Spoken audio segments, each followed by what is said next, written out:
जय श्री राधे।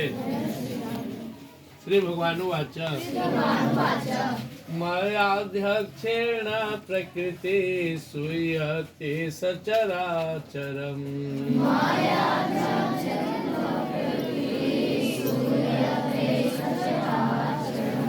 हेतु नानेन कौन्तेय जगद्विपरिवर्तते।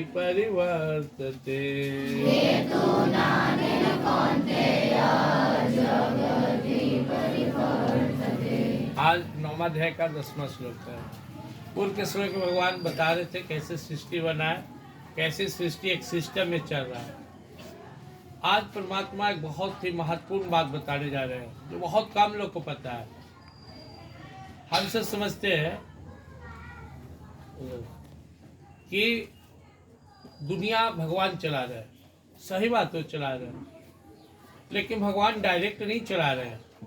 दुनिया को भगवान चलवा रहे हैं इनडायरेक्ट रूप में। मयाध्यक्षेण प्रकृति सूयते सचराचरम, मेरे डायरेक्शन में मेरी प्रकृति मेरे बनाए गए नियम से दुनिया चला रही है। जैसे आप लोग यहाँ तुम्हें पढ़ा रहे हैं, तुम पढ़ रहे हो, लेकिन तुम्हें पता है we are followed the rules of the government. जो बुक है वो फिक्स है, वही तुम्हें पढ़ना है। सर्टिफिकेट फिक्स है, सीबीएसई से तुम लोग पढ़ रहे हो, उसका एक अपना सर्कुलेशन है, उसके अनुसार तुम्हें पढ़ना है।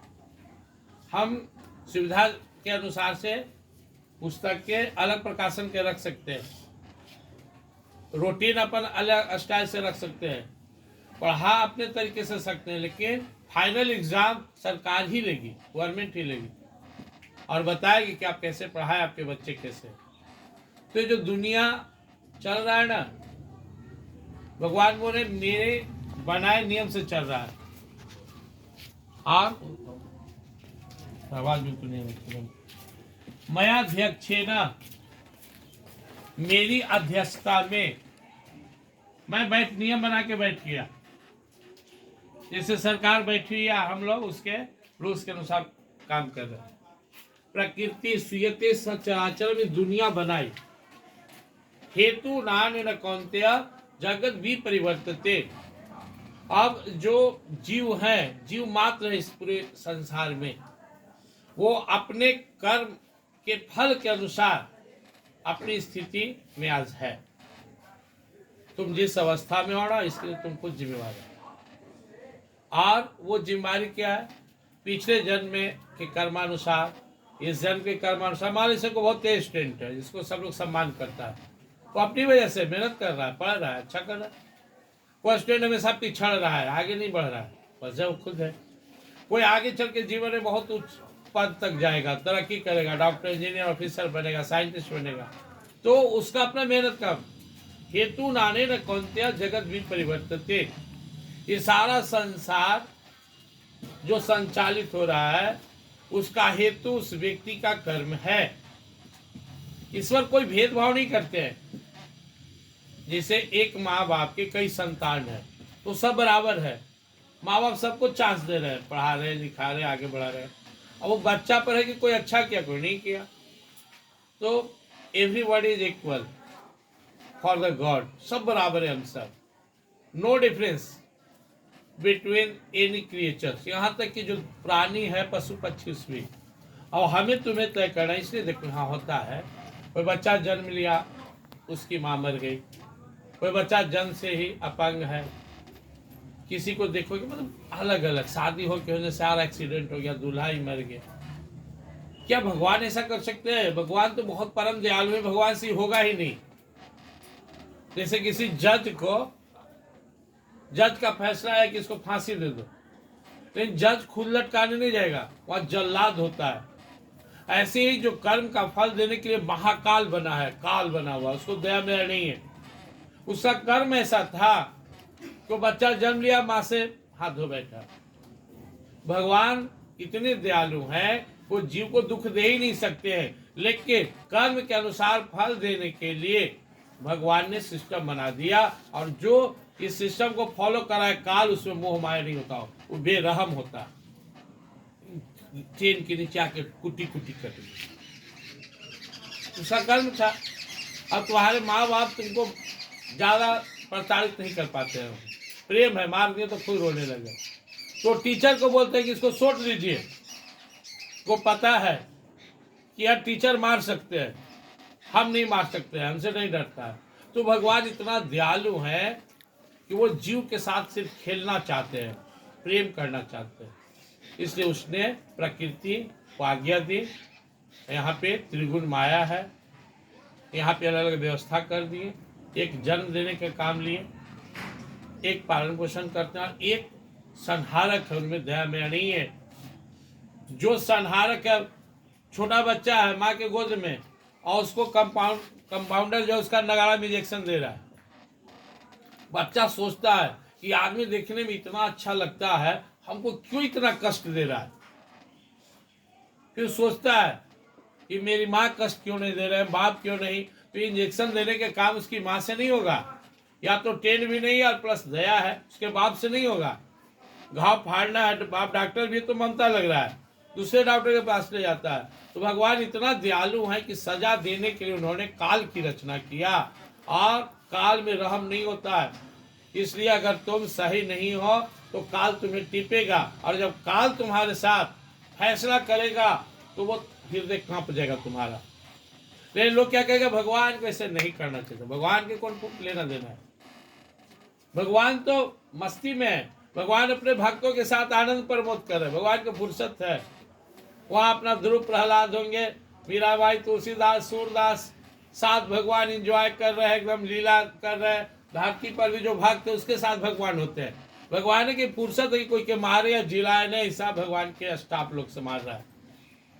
इसलिए हम सबको समझना है, और हम अच्छा से जिएंगे, अच्छा से कर्म करेंगे तो भगवान की कृपा से, भगवान के बनाए विधान के अनुसार आगे बढ़ेंगे। हाँ, एक बात याद रखना, इसके बाद फिर सुनोगे। 7वां अध्याय भगवान बोल चुके हैं, दैवी ऐसा गुणमयी मम माया दुरत्या माँ में विप्रवदन्ते माया में तांतरंती थे। ये 7वां अध्याय का 14वां श्लोक है कि जब जीव मेरे शरण में आ गए, हे प्रभु मैं आपके शरण में हूँ, मेरी रक्षा कीजिए, तो मैं कहता हूँ माया और काल को कि हट जा, छोड़ दे इसे। अब जैसे मान लो एक साधारण आदमी रूल्स तोड़ा, ट्रैफिक का नियम तोड़ा, पुलिस पकड़ के बंद कर दिया। कोई वीआईपी तोड़ा, उसको ही बंद किया, लेकिन फिर ऑर्डर लेगा। मान लो मुख्यमंत्री का बेटा हो, रूल्स तोड़ा है, तो उसको वहीं से जमानत लेके छोड़ देगा, तुम्हें भेज दे सकता है जेल। तो जब प्रकृति और माया देखती है कि भगवान का हो गया, तो प्रकृति और माया काल भगवान से बहुत डरते हैं लोग, तो भगवान के भक्त को परेशान नहीं करते हैं। तो भगवान से पूछते हैं कि देखिए आपका एक भक्त इस जुर्म में यहाँ फंसा हुआ है, इसका पिछले जन्म में या इस जन्म में ऐसा पाप है, क्या बोलते हैं आप। एक धूम्र जी थे, भागवत कथा है, समय छूटा, तुमको जाना था परम धाम। तो यम पूछे भगवान से कि प्रभु इनसे गलती हुई है, एक मछली इनके द्वारा मर गया है, लाके रख दिए बर्तन में, देखे नहीं, उसकी सेवा नहीं के मर गया। तो थोड़ा सा इनको बोले क्या चाहते हो, तो चाहते हैं कि इनको जाना तो है परम पद, लेकिन जो आनंद वाला मार्ग है उसे ना जाए, नर्क के रास्ता से जाना पड़ेगा इनको। ठीक है, लिया। भगवान भी लीलाधारी, जब इन तुम गुजरे नरक के रास्ता से, तो वहां का दशा देखकर बड़ा व्यथित हो गए। वहां के शरीर मिलता है, नारकीय शरीर, आग में तपाया जा रहा है, कोई काटा जा रहा है, कोई में कीड़ा मकोड़ा लटका है, जीव बाप बाप कर रहा है, कोई रहम नहीं है। कि गए ना, तो इनके तेज प्रताप से लोग को राहत मिल गया। कहे कि थोड़ा सा और रुक जाइए ना, हमको बड़ा शांति मिल रहा है। लंबी कहानी तुम भागवत में पढ़ सकते हो का। फिर वो वहां रुक ही गए। तो अब भक्त कहा कि जो साथे यमदूत थे कि चलिए भगवान, क्या बोले हम नहीं जाएंगे, कितना कष्ट में है। सबको बोले सीताराम करो, प्रभु का नाम लो, भगवान का नाम शुरू कर लो। तो सब आ गया उनको समझाने कि महाराज आपको तो केवल गुजारना था इस मार्ग से, आपको यहाँ नहीं रहना, सब पापी जीव है। बोले नहीं हो, सब चलेगा तब जाएंगे। तो बोले कि तीसरे का पाप कौन भोगेगा, इसका जब तक भुगतान होगा नहीं है छूटेगा। बोले हम सब के बदले अकेला भुगतेंगे। संकल्प कर ली कि जितना जीव का जितना पाप है मैं भोगूंगा, इस सब को ले जाइए परम धाम। यमराज तो बड़ा आश्चर्य कि क्या करे, उतने भगवान प्रकट हो गए वहां। बोले जिसका दिल इतना बड़ा है, सबका दुख सहने के लिए तैयार है, वो कैसे भोगेगा? इसके संकल्प से, इसके पुण्य प्रताप से ये सब जीव भी मुक्त हो गए। इन लोगों को छोड़ दो सबको। और फिर तब इंद्रधुम्न गए परमधाम। तो देखो एक लाइन समझ लो बाबू, तुम लोग, तुम्हारा माँ बाप या हम टीचर यहाँ पे बैठे हुए, तुम्हारा हमेशा भला चाहने वाला, लेकिन तुम्हारे एग्जाम में नंबर हम नहीं दिलवाएंगे, उसका अपना सिस्टम है। भगवान दुनिया बना दिया। हाँ, भगवान सामर्थ्यशाली है, हम लोग तो असमर्थ हैं, चाहकर भी नहीं बढ़वा सकते। भगवान दुनिया बना दिए, तुमको भेज दिए, बोले बेटा जा, मन लगाकर पढ़ो, अच्छा काम करो, चैन से जीवन जियो, गलत मत करना, गलत का परिणाम गलत होगा। तू उल्टा कर दिया, पढ़ना नहीं है, माँ बाप का बात सुनना नहीं है, गलत आदत पाल लिया, गलत नशा में पड़ गया, इसका परिणाम तुम्हें भुगतना होगा, कोई बचाएगा नहीं। हाँ, भगवान के शरण में आ जाओगे तब संभव है। सन्मुख हुई जीव मोहि जभी, जन्म कोटि घृणासहि तभी। जिसको गीता में पढ़ते हो, माँ में कम शरणम ब्रज, अहम तो आसर पापे भ्यो मोक्षि साई मास। भगवान ने कहा अर्जुन, यह काल छोड़ने वाला नहीं किसी को, लेकिन मेरे शरण में आ जाए, मेरे चरण में आ जाए तो मैं उसको सब माफ कर दूंगा। अहम तो आसर पापे भ्यो, जितना पाप है वो हटा दिए, पाप हटा तो काल माया छोड़ देगा, है तुम्हारे साथ। अब हमारे जीवन में कितना संकट आता रहता है, लेकिन भगवान के आश्रय रहने से हट जाता है। लेकिन सबसे अच्छा क्या है कि हम ऐसा कुछ भी ना करें कि हमको कोई दंड भोगना पड़े। सब संकल्प लो, पूरा सिस्टम का रहस्य समझ लिया। भगवान दुनिया का मालिक हैं, दुनिया बनाए, लेकिन चलाने के लिए दे दिए। तुम्हारे माँ बाप तुमको पैदा किए, लेकिन दे दिए टीचर को। कभी टीचर के डांट सुनते हो, कभी फटकार लगता है, कभी दंड मिलता है, क्यों? तुमको सुधारने के लिए। ऐसे यमराज हैं, दुख है, काल है, सब भगवान के टीचर हैं, तुम्हें सुधारने के लिए बना है।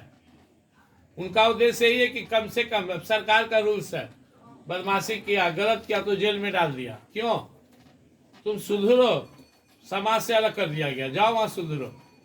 तो जो दुख है, जो जीवन में विपरीत परिस्थिति है, ये सब हमें सुधारने के लिए सब हमारे टीचर्स लाइक हैं। तो डॉक्टर है, हमारा इलाज कर रहे हैं। हम अगर अच्छे हैं या अच्छे बन जाए तो फिर जीवन में दुख कहाँ, सुख ही सुख है। श्री भगवान का जो आज का संदेश है, मैं अध्यक्ष न प्रकृति सुयते सचराचर, मेरी ही अध्यक्षता में निर्देशन में प्रकृति चराचर जगत का रचना करता है। सुयते सचराचर हेतु नाने न कौनते जगत भी परिवर्तते।